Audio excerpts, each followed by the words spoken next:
आज तहसीलदार पलूस यांना शासन दरबारी कुठेही नोंद असलेल्या उशिरा जन्म मृत्यू नोंदणी करून मिळावी या संदर्भात निवेदन देण्यात आले।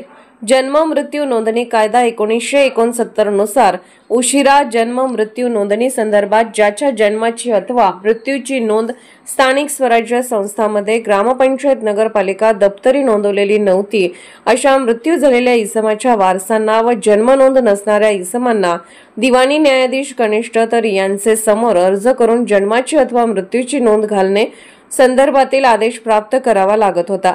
ही न्यायालयीन प्रक्रिया थांबवून ते अधिकार उपविभागीय अधिकारी यांना दिले होते।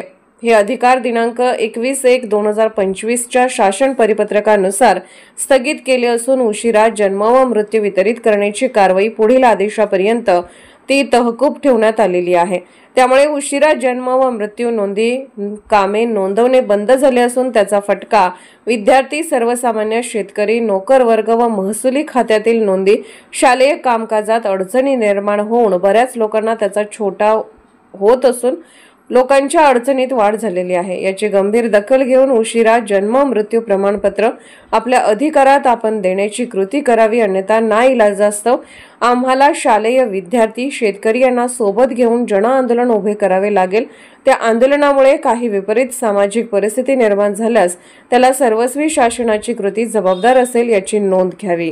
तहसीलदार ऑफिस पोलीस या ठिकाणी तहसीलदारांना उशिरा जन्म मृत्यूच्या ज्या नोंदी आहेत त्या मिळत नसल्याबद्दल निवेदन दिलेलं आहे। ते उद्देश असा होता की स्थानिक स्वराज्य संस्था 1969 च्या कायद्यानुसार जर एखाद्या व्यक्तीची जन्माची किंवा मृत्यूची नोंद उशिरा झालेली असेल तर ती नोंद ग्रामपंचायत दप्तरी किंवा या ठिकाणी पंचायत समिती असेल किंवा तहसील कार्यालयाची नोंद असेल तर ती जिल्हाधिकारी किंवा उपजिल्हाधिकारी तत्सम व्यक्तींना देण्याचा अधिकार होता। परंतु गेल्या काही दिवसापासून ते दाखले देण्याचे बंद झाले आहेत पूर्ण आदेश आल्यामुळं, आणि त्यामुळं विद्यार्थी तसेच शेतकरी, नोकरदार वर्ग तसेच महसुलीच्या नोंदी घालण्यासंदर्भामध्ये बऱ्याच अडचणी निर्माण होत आहेत। आणि ती सद्य परिस्थितीवरती मी तहसीलदार या ठिकाणी पुढच्या त्यांच्याशी चर्चा केली आणि त्यांनी त्याला सांगितले की तुमचं जे काय म्हणणं असेल ते आम्हाला लिखित स्वरूपामध्ये द्या। पण त्यांना मी संपूर्ण व्यवस्थित सांगितलेलं आहे, जर आम्हाला लवकरात लवकर याच्यावर दाखले मिळाले नाहीत तर शेतकरी, विद्यार्थी तसेच नोकरदार यांना सोबत घेऊन जन आंदोलन उभा केलं जाईल। तरी शासनानं होणाऱ्या परिस्थितीचा विचार करून तात्काळ हे दाखले जन्म मृत्यूचे द्यावेत